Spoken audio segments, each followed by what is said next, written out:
Season 3 of The Desk of a Navy Wife, where you may or may not hear my kiddos in the background. My name is Raina Worthy, and on this podcast, we like to talk about challenges, triumphs, and experiences with being a military spouse. So kick back, relax, make a cup of coffee, or get that evening dinner ready, and watch or listen to me in the background.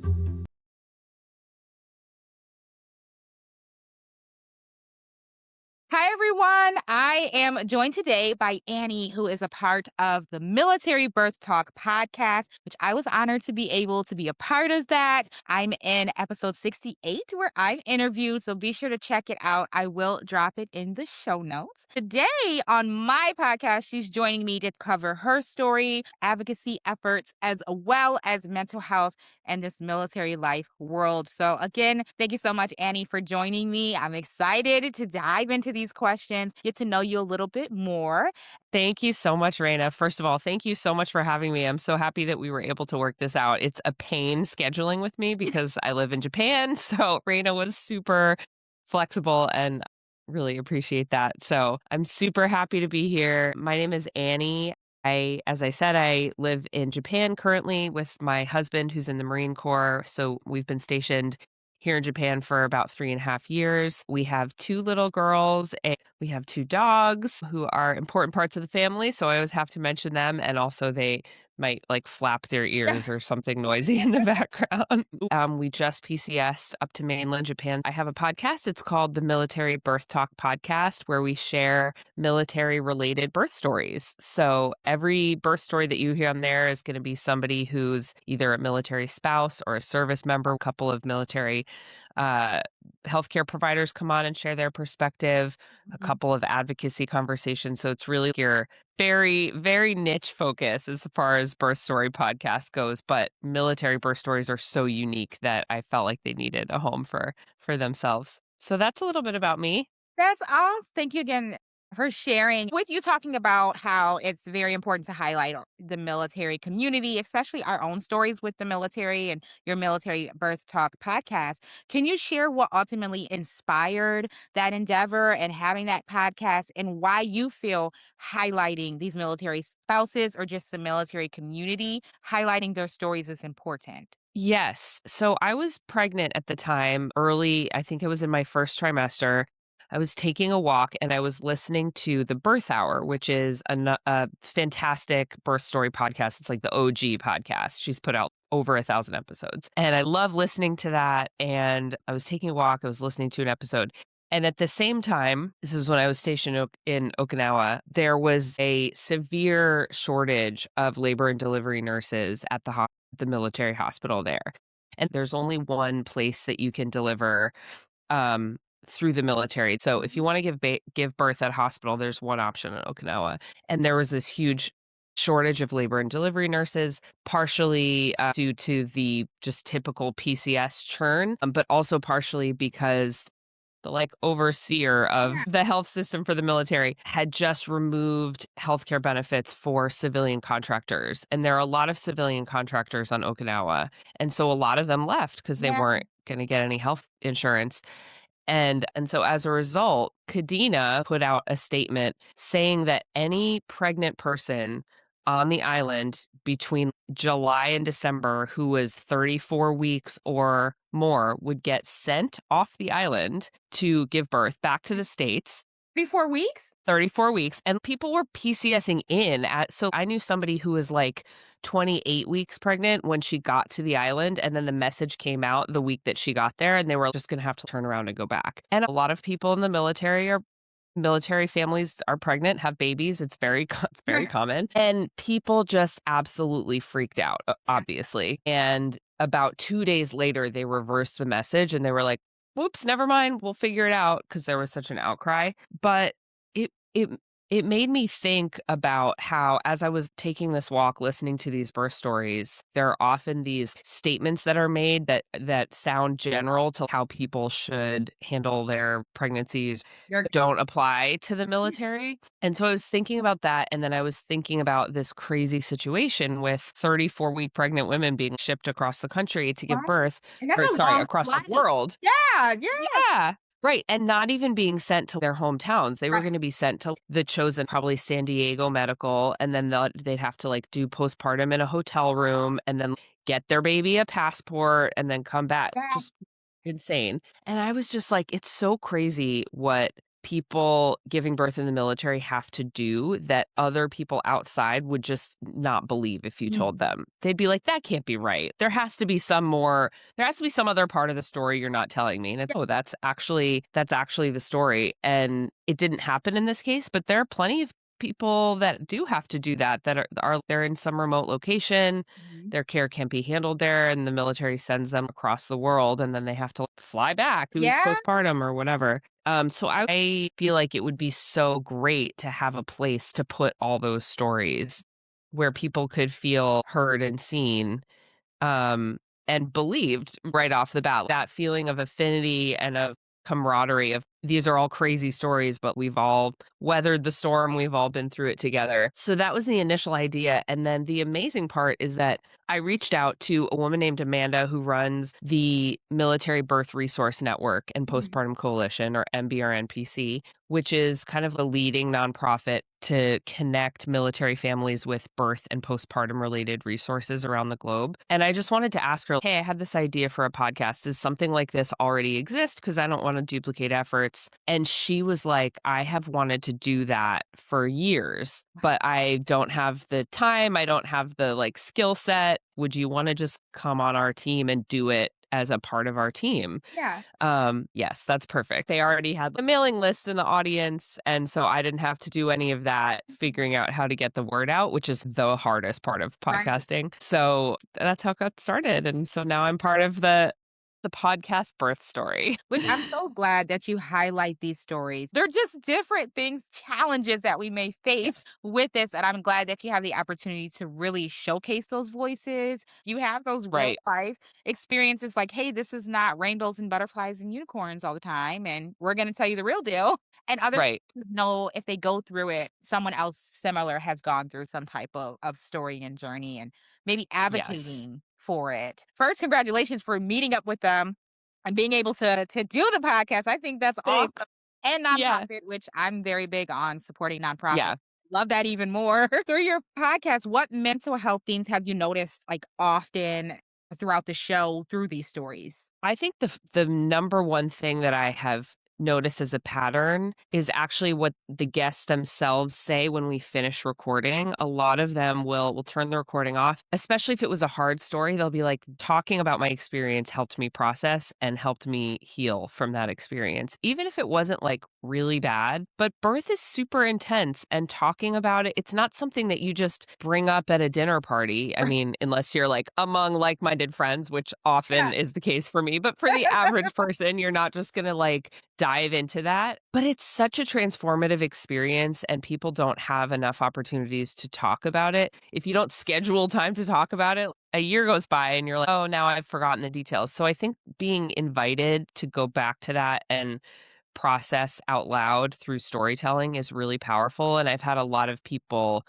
say that, that they really appreciate the opportunity to unpack whatever happened, and that's such an important part of maintaining your own mental health, It is. talking through experiences. It is. I can attest to it because I will say when I was on your episode, like I cried. I don't know if you remember, but it's like I cried, Yeah, but it was like that sigh of breathing. Like this is my story, and I'm so happy I was able to share it. I feel like it may not heal everybody at once. It may take even more times or more feeling comfortable to share it. But for me, I definitely felt like it's off my chest, and now I can repeat my story if I need to because I'm able to actually right. talk about it. I don't have to feel like Yeah. bottled up or sound like I'm complaining or anything. It's really just Right, right, exactly. Yeah, and then I would say the other thing is specific to service members, and that was a lovely surprise. When I started the podcast, I was really thinking about it through the lens of a military spouse yeah. because that's my identity and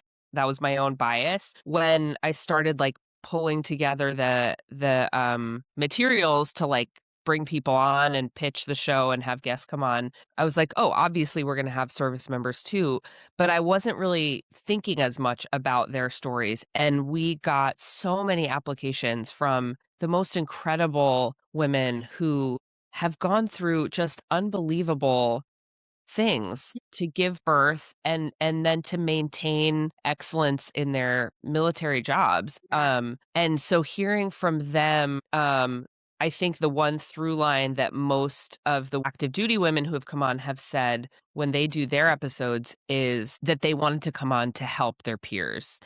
And I think that that selflessness around, like, helping to protect their colleagues and their peers' mental health gets at that deep community connection that so many service members have and live through their values, and so having the podcast as a way to elevate that kind of mental health, like caring for other people, Mhm. has been really wonderful to be a part of. Yes, and it sounds like it, and with you saying that with the service members, which again, you're like, I didn't even think about, it's opening up a whole nother bubble. Do you highlight, service members that are maybe they're talking on their spouse had the child, right? And so now they're just reflecting on maybe how they were impacted or traumatized or anything. Do you share any of those type of stories as well on the podcast?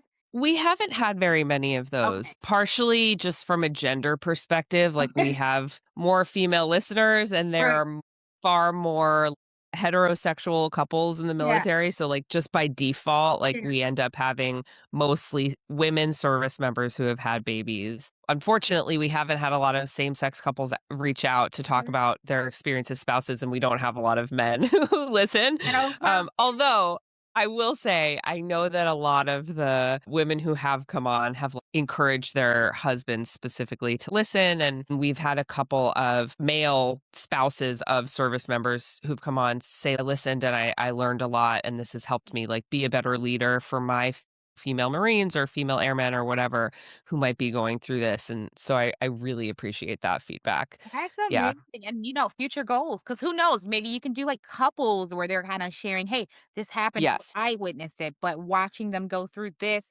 impacted me in this way. Because I feel like Yes. also they may not be birthing the child, but that doesn't mean they don't go through their own process of Wait. all of it. Yeah, so we've had 2 episodes, so Yeah. I don't wanna say we've never done it. We've had 2 episodes with Okay. couples, which were so fun. Those were just phenomenal, and you're right, like, it's such a unique perspective and such an important perspective because it's a whole family affair giving birth, and like, everybody's involved and impacted, so hearing perspectives from the spouses is really was has been really neat too. I will definitely drop them in the description because I think it's nice to highlight those ones as well. And who knows, Yes. someone might be encouraged. So that's the Yes. goal. Let's say future goal. How do you think sharing these birth experiences publicly has helped reduce maybe the stigma around the emotional mental health challenges tied to pregnancy and birth in the military community? It's a really interesting question because I've had this anxiety recently that,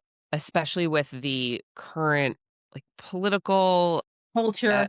right, culture around military women specifically and, like, what they bring or don't bring to the table around, is it actually, like, doing harm to share these stories where women are being truthful about their vulnerability due to giving birth? Is this gonna become, like, proof Right. for people who think that women shouldn't be in the military to be like, "Well, look, like, look at all of these things that they have to go through. Look at all these accommodations that their offices need to make, adding pumping rooms," or whatever the case may be, and that's kind of an anxiety that I have had about just speaking truthfully, like, I want this podcast to be something that improves things for women, and right now, it's like, is this actually, like, doing the opposite? But because I've thought about it so much, I think, like, what I always come back to is that everybody brings their own value to a team, and when you take them out of that, the team loses that value. Yes, women who are giving birth are maybe gonna need some extra accommodations that the men on their team might not need, but what do you lose by removing those people from the team? Like, what are the values and the strengths that women bring specifically to the workplace? And I thought about this, like, compared to, each service has their own like list of core values. And if you line up those core values against like what women are traditionally known to have as strengths, there's a lot of overlap. You can say, "Hey, those skill sets are really important to us as an organization and to the mission and we want to figure out a way to make it work." That's a far better approach to take. And so I hope that putting these stories out makes people feel like they can talk about what their strengths are and also how hard they have to work to maintain excellence, like much harder than a male counterpart that doesn't have kids or a family that can work 4 hours a day. And many of the women who are giving birth while in uniform, so to speak, are maintaining the same level of excellence but having to work 3 times as hard. And that's amazing and that should be celebrated. And that's a superpower. I would rather know that those people are in my corner because that's so incredible. Um, that they are that talented and that resilient. Why would you not want that kind of resilience in your organization? I think it's being able to listen to some of these stories and be like, okay, a lot of people have done this before me.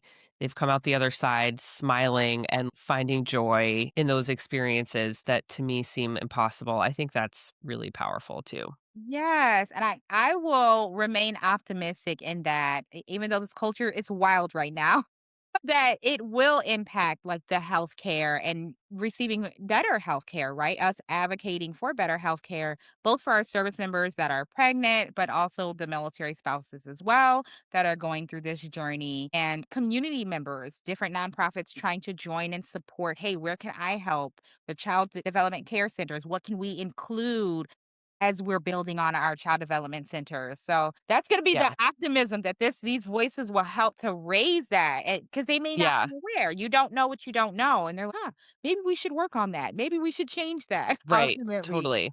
So, us, because we've been in this military life for some time, okay? We know that it adds the unique stressors, whether it's like you spoke on, the deployments that they may go through, the TDYs, the PCS, and even postpartum that some families may go through in this relocation. So, how do you see these factors impacting the mental health for spouses or for those service members that you've been able to interview? Oh my gosh. I mean, hundreds of ways. This gets back to what one of the first things that made me think of this podcast was when I was listening to other birth stories of non-military folks. One of the things that people would say all the time is you have to make sure you have your community around you. Make sure you've got your friends and your family lined up to come help during postpartum, and make sure that you've got people who are going to make you meals, and make sure that you're taking time to nest and like build make a nice space for your baby and all these things that I couldn't nest when I was pregnant. We were PCSing when the baby was going to be 6 weeks old. That was out the window. And not that nesting is that important really, but I was like I can't do that. I can't like focus on that. Oh, And as no, far it's as household goods. exactly, exactly, like, your crib can be a cardboard box. And, like, as far as lining up friends and family to come help postpartum, again, like, we were PCSing at 6 weeks postpartum, and it happened to also be during COVID, so I was like, "I can't do that either. I'm not gonna have any friends and family when we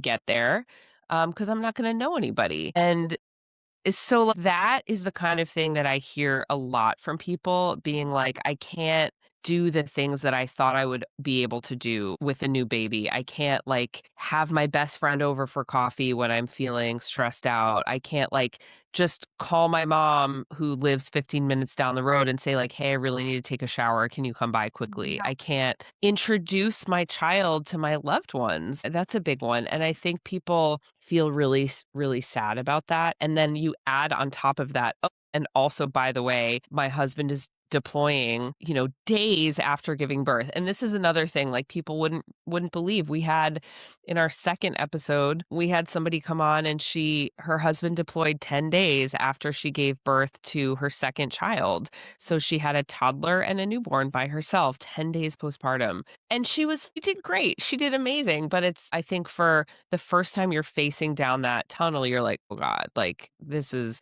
a huge challenge." And so that I've heard from a lot of spouses who have postpartum depression as a result of feeling really alone in their postpartum days because of the military lifestyle, being away from your friends and family and potentially having a spouse who's not around, whether that's because they're deployed or TDY or just because like the culture in their unit is such that taking a lot of paternity leave or parental leave is not it's kind of frowned upon, Ah, especially before the more recent change, which allowed for 12 weeks. But before that, it was like, a I couple mean, weeks. and even Yeah, that's when I right, heard that they changed it. I was like, "What? 12 right, yeah. weeks? What's that?" I know.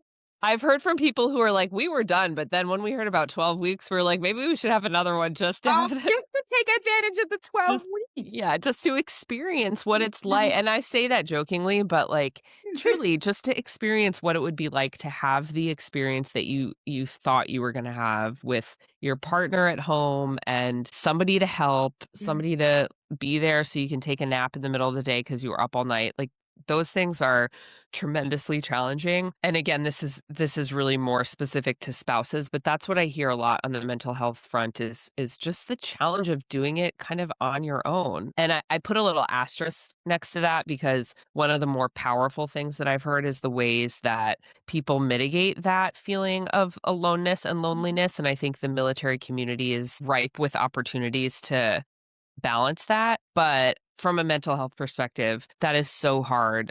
And then I think for service members, the biggest thing that I've heard is, yeah, just feeling like you have to hide your yeah, everything, like to hide the experience that you're going through. Women who will say that, they drop their babies off at the CDC on their first day back at work and just like cry in their car, or a female pilot who got stuck on a quick mission because the plane broke and she didn't have her pump with her. And so she's like stressing about getting mastitis. And then she gets off the plane and like takes off her flight suit and she's just like covered in milk. And that she's incredible. And she told that story while laughing. But that's incredibly challenging. And again, it's an example of like she nailed the mission. She didn't miss a beat and she had to do it while doing all of this other like mental gymnastics around her pumping schedule. And so I just think it's amazing what I keep coming back to that, what women in the military community have to go through to have babies and feed them and yeah. also be excellent at the same time, whether that's in their family life or at work. Yes, I know when met service members that have had children, I didn't realize, and I don't know why, I didn't realize that they're like, they have to get down back to a certain weight by a certain time and do all of this and do all this fitness and make sure that they don't have to get taped or whatever before they can really delve back into some of their roles. And it's like mind boggling to me. And I think it's more of, what happens if you like just had a C-section? Do they give you the extra time that you may need to recover? Or and I know I've heard some service members who have had to get discharged, like they had to Yeah. medically discharge because they didn't get to this by this time frame. And to me, that's hurtful. That's like really because Totally, because 'cause you're losing valuable people. Like, it reminds me of one of the stories that we recorded, of a woman who's in the Marine Corps who gave birth, and then she went to her 6-week postpartum checkup, and the provider was like, "You're cleared to go back to work to do your, regular activities." But because the checkup wasn't really thorough enough, they didn't really get down to the detail that her job was very physical. So she ended up doing like a 6-mile hike at like 8 weeks postpartum, and she ended up with like complete organ prolapse, which is um, where like your internal organs like basically fall out of your vagina because your pelvic floor is still weak. recovering. Right. Which is obviously, like, hugely traumatic and prevented her from being able to stay in the service. So somebody could hear that story and be like, "Okay, well, that's why women shouldn't be in the military because, like, men wouldn't have that issue. So therefore, like, that's proof that women don't belong." Or you could say, like, "Why don't we train our providers to ask the right questions?" Right, that's the Um better response. Yeah. Right, because, like, it's not like somebody else couldn't have done that hike and taken photos, right? Right.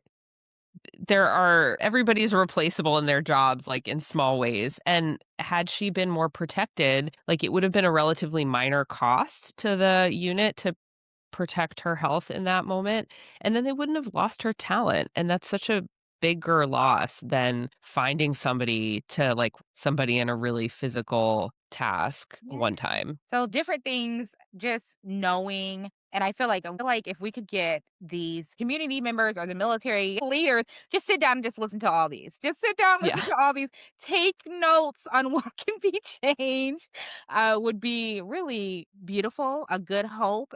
And I will say, I do believe that us having these conversations, these honest conversations, have helped us get to that 12-week that we were just talking and joking about. Oh, it'd be nice for Right. the spouse to stay with us for 12 weeks. But it's like, look at everything that everyone had to go through to be able to just get to that point. So I'm Right. hoping that these stories will continue to grow and build on our health system and our providers as well. Yeah, I hope so. Yes. So now I'm going to take a shift a little bit more towards you and your journey. I know you share Yeah. your two littles and your two dogs as well that are part of the family.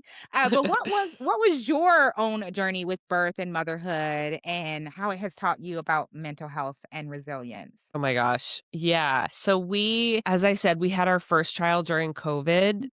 And my first pregnancy was really great. It was very positive, very kind of straightforward. But I went into that pregnancy pretty fearful about giving birth, just like as a concept. I didn't really have any experience up to that point with like hearing really positive birth experiences. So I just kind of felt like the norm was like birth is unpleasant, but you have to like deal with it to get to the other side. And I ended up reading some birth stories during that pregnancy that really shifted my mindset around that. And so, like, kind of moved me from being fearful to the experience to actually being really excited for the experience.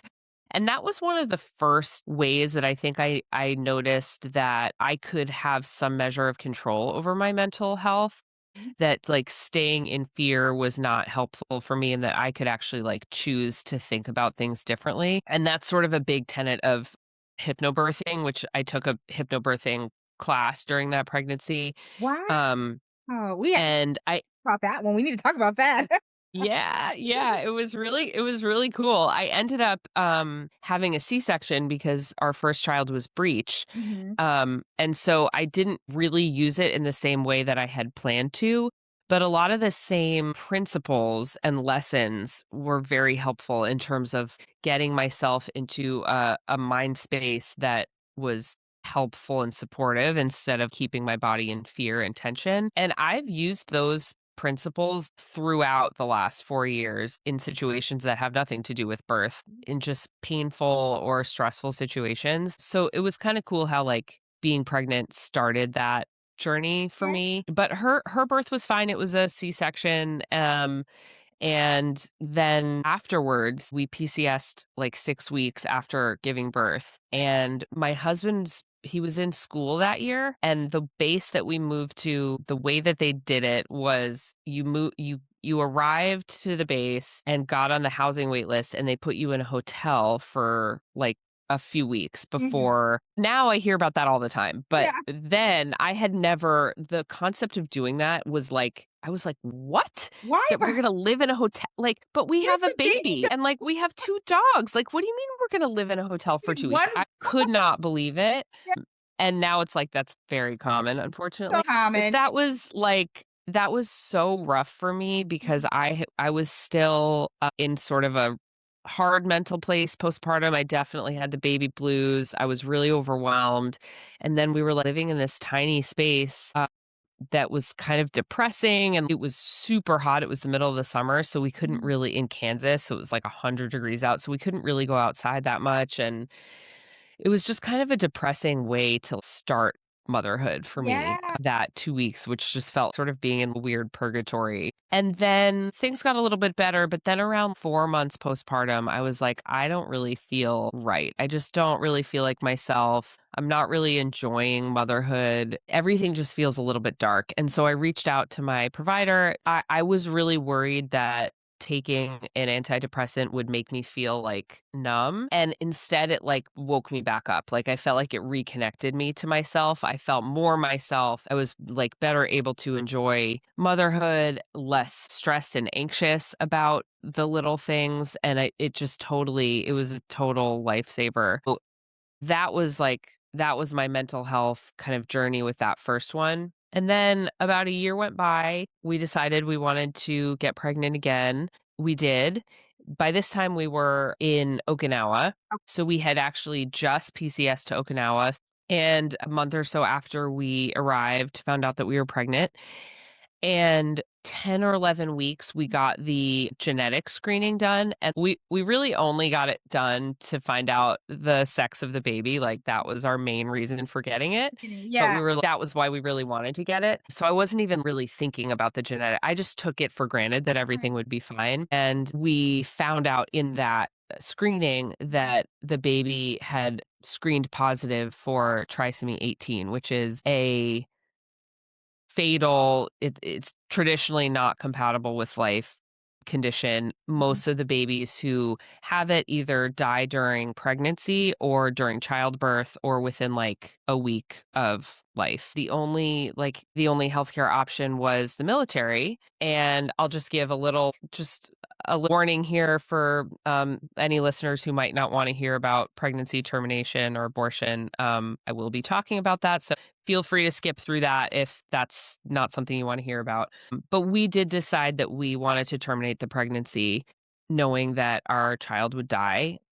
And so we talked to our doctor about this, and he was like, I can't help you. This is a military facility. We can't do that. We can't do elective abortions here. And he was phenomenal, super compassionate. He was like, I wish I could help you, but I can't. So we ended up having to fly back to California, and that was just from a mental health perspective, ending a wanted pregnancy is so hard. And then also on top of that, not having the ability to get that care, it made it so much worse because it took longer.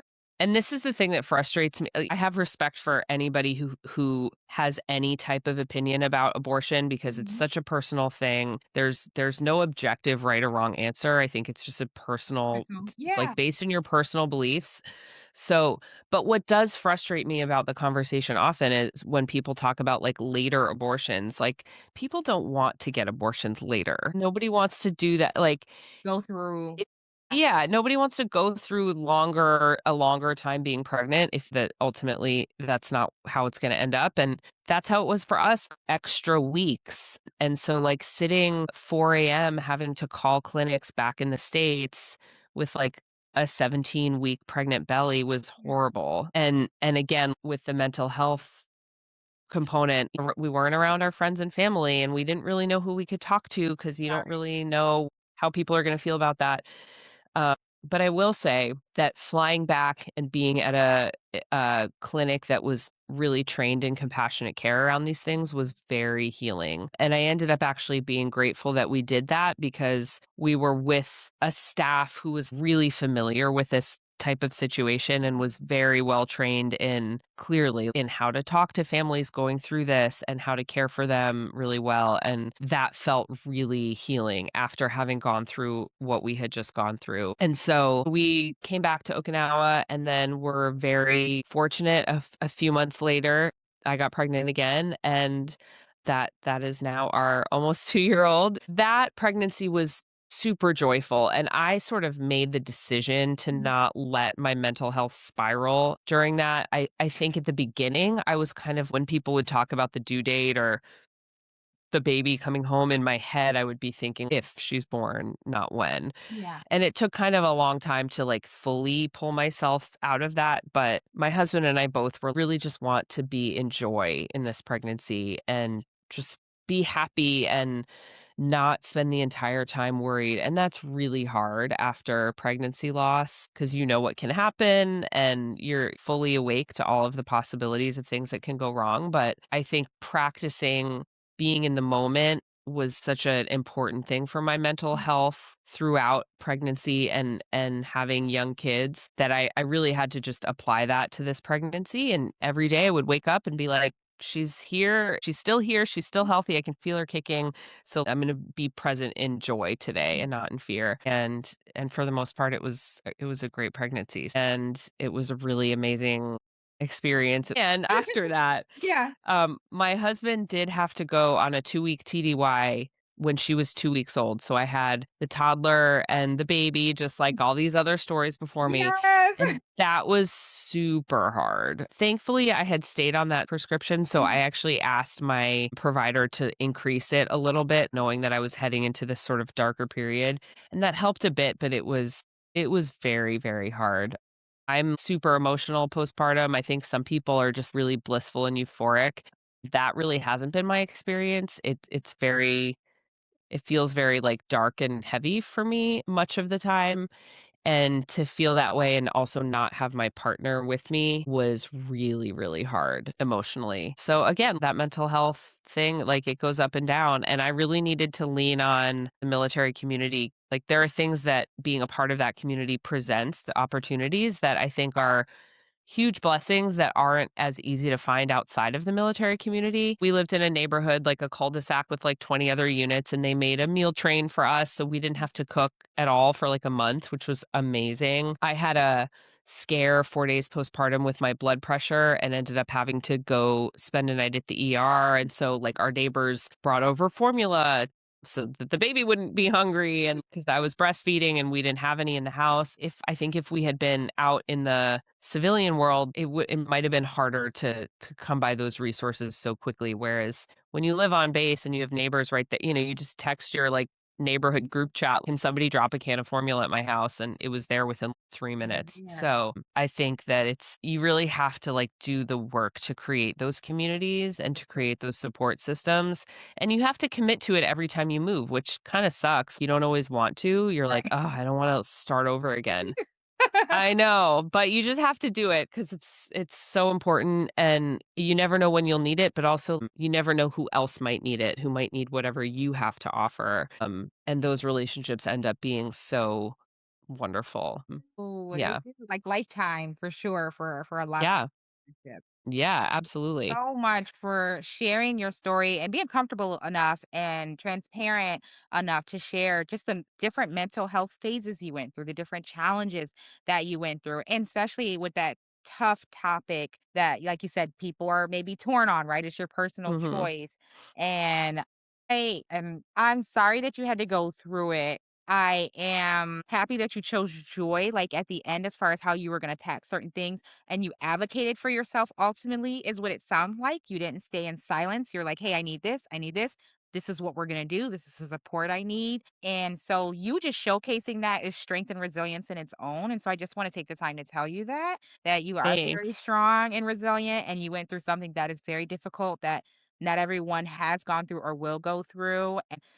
And you're seeing in different situations different joys and I'm not gonna say the almost the light, right, in your second child Yeah. in that experience, and like you said, not taking things for granted either, the different things that it taught. And your Yeah. story, just that snippet, I hope touches other military spouses that may have had to go through those similar situations, or they're kind of maybe going through it now and afraid of like, what can I do? What are my options? And so Yeah. you sharing, hey, these are your options. There are options out there and just Yeah. finding the right people. So Yeah. Thanks. yes. With you not staying in silence, right? Some spouses may be reluctant and they may stay silent with everything that they're going through, whether it's postpartum or just, hey, I know my mental health is not where I want it to be. What are some signs someone might be struggling that their partner, friend, or family member should look out for? Well, I will say, first of all, I'm not an expert. I'm not a healthcare provider. Okay. So this is my personal experience. But I will say, I think one of the common things is not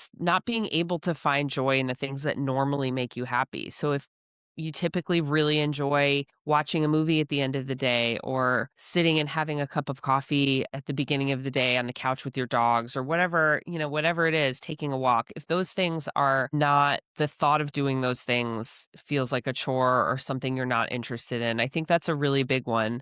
I will also say anger is a huge one that doesn't get talked about enough, but rage is a huge red flag for postpartum depression and probably perinatal, prenatal depression too, which also does not get a lot of attention. I would say those are two that I have heard more and more about recently and that I've heard from are just speaking from experience of the stories that I've heard on my podcast, the lack of joy in things that normally make you happy and intense irritability and or rage, especially postpartum. I think that those are 2. If you're somebody who's a spouse or a friend of somebody who's just had a baby, don't be afraid to ask them about it. Don't be afraid to say, "I've noticed that you seem not yourself." Because even if it's not an issue of severe mental health, it's just that person is feeling overwhelmed. I think having people ask is really helpful because when you're in it, you don't have the bandwidth to like find a time to talk about it or find the words to talk about it or even know how to bring it up. And being asked provides that opening that can make it easier to talk about. But I think a lot of times people are like, oh, I don't want to be nosy or I don't want to make them feel bad or I should just let them work it out on their own or whatever. But I think asking and showing that you care and showing that you notice is a really big deal for people. Thank you for sharing that tip. I will take that into my own life and talking to some friends because like you said, you may feel like I don't want to pry, but you do notice, you recognize, especially if you're around people a lot or a certain person a lot, and it's like, oh, you're different. Like something's different, something's changed. So sharing having Yeah. being comfortable to have those uncomfortable conversations, you're the one that has to reach out. So thank you for that tip. To add to that tip, are there any other resources or strategies that you'd recommend for military spouses to take care of their mental health during the pregnancy or that postpartum season? I would just say don't be afraid to talk to your PCM about it if you're Mm. feeling anything, if you're feeling off, because there are a lot more resources out there for military members and spouses than I think we realize. So I would say just because you don't see something out there doesn't mean it's not there. It's Mm. probably just buried. And so talk to your provider, talk to your friends, post on the Facebook groups at your base or your installation. Use the search feature in your Facebook groups to find what you might need. Even just putting in the phrase mental health into your local installations Facebook page or military spouse groups can be really helpful because there are a lot of resources. If you ask people, they will guide you in the right direction. I would say, like, the tip is like, don't rely on what you see as what's available. So it sounds very cliche, but don't be afraid to ask for help. Ask your provider, ask your community. Um, and I think you'll find more than you realize. But Right. some specific things that I'll say, the Military Life Family Counselor, MFLACs, Oh, um, what is it? Military. Military Life and Family Counselors. Some installations will call them a consultant or military. Right. Yes, but it starts with the M. Yeah.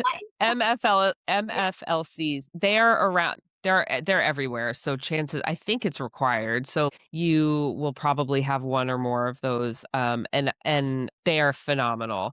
So you can reach out to them for counseling, or just somebody to talk to. Chaplains are great. I've never utilized one, but people will recognize or will recommend that a lot. So reach out to your local installation chaplain. It doesn't have to be a religious conversation. You don't have to have a religious affiliation to talk to those folks. They're just trained in being there to help you through whatever season of life you're going through. It can be hard for some of us who are a little bit more introverted to not want to like make a new friend everywhere we move, but like especially if you're newer to the military, you might not realize how shallow your relationship with somebody has to be to become deeper, if Yeah, that makes sense. Like yeah. if you run into somebody at a coffee shop, like strike up a conversation and then ask for their number. Like that's totally common in this world where like it's not out in the real world. Like, and I've made so many good friends just by being, hey, we struck up a conversation at the crosswalk and now you're my emergency contact. Don't be afraid to do that kind of thing because people expect it. And it's kind of the only way you can really build up your deep relationships here. Yes, and what I'd like to add to just the different resources, if you go to your maybe your state or your city page, that there's gonna be a website that exists and just type in same, like you said, in the search engine, use those search engine, mental health or therapist or counseling, and maybe you're not comfortable on the installation and you may wanna get a referral, look into that because those are other Yeah. options that exist as well. So, Yes. thank Yeah, you. and I would be remiss if I didn't give a plug to MBRNPC, the nonprofit that runs the podcast, and that specifically is designed to be like a central directory for birth and postpartum resources around the globe. And there are chapters that you can join if you go to the Facebook page so that you can see what's available in your specific area. And if you don't see anything, you can always reach out to our Facebook or Instagram and message the admins and say, hey, I'm postpartum, I'm struggling, I need to find a TRICARE provider that will see me. Do you have a recommendation? Definitely check out MBRNPC. And now my question is more towards, and it's a tough question because it's about our community leaders, our healthcare providers, and even other spouses. Because I know you said coffee chats, but more to that. How can those people in that military community do better in supporting mothers through birth and postpartum mental health challenges? I mean, I just come back to the biggest thing is like celebrating what women bring to the table. I think so often the conversation is framed around how women having babies make it harder for organizations and like the challenges that it creates, especially for service members. But reframing the conversation around what they bring to the table and why it's important that we provide the supports that they need to be successful, that's just so much more of a powerful framing of things. I It's a think, hard question. yeah, it I mean, some more standardization would probably be better so that people know what to expect. The biggest thing is that especially those in leadership, I wish that they would focus more on framing these conversations around the what assets women are and unique assets women have and bring to the table and try to protect those in military workspaces so that these units and organizations have those skill sets in their midst cuz it's a big loss I think if women feel like they can't bring their full selves to their jobs and they bring unique benefit. So I would like to see more leadership conversations framed about that, not around what do we have to do to accommodate people right. having babies, but what do we get to do to support these people so that they stay in their jobs and continue to bring the excellent talent and service that they have been bringing to us without leaving? Yes, I love that. I feel like a lot of companies, just think of like companies where it's how can we retain our people? It's Yeah, exactly the right. same. Like you want to Yeah, retain your service members, you're making these accommodations and not feeling like it's a chore to do so. It's just right. And it's not like it's a military benefit. recruitment is at an all-time high right now. 50% of the population wants to be a part of this team. Like you should make that work. Yeah, make it work, figure it out. Right, right. My final question for you, Annie, looking ahead, what do you hope Military Birth Talk podcast will accomplish in shifting the conversation about birth and mental health in military families? I just want it to shift the conversation from being like a deficit focused conversation to an asset focused conversation. And I want those women to feel more seen for what they have to go through to bring babies into the world. So I want those people to be championed for what they've had to go through and for their peers and leadership and family members to realize that yeah, they've had to work twice or three times as hard to get to the same place, and that is an incredible accomplishment. Thank you. Thank you so much for having me. It's so nice to get to talk about this, and I love being able to talk about the birth story of the podcast. It's really it's really fun. Thank you for everything that you're doing and focusing on mental health within this community is super important. So I really appreciate your work and for allowing me to be a small part of it. Absolutely. I'm glad to have you. I will have to definitely have more episodes on different topics as well. And I really do appreciate what you've gone through, what you've shared, and what your goals are with your podcast. So thank you again. Thank you, Raina. Thank you again for tuning in this week. I look forward to bringing you resources, support, and laughter. Sending my love from the desk of a Navy wife.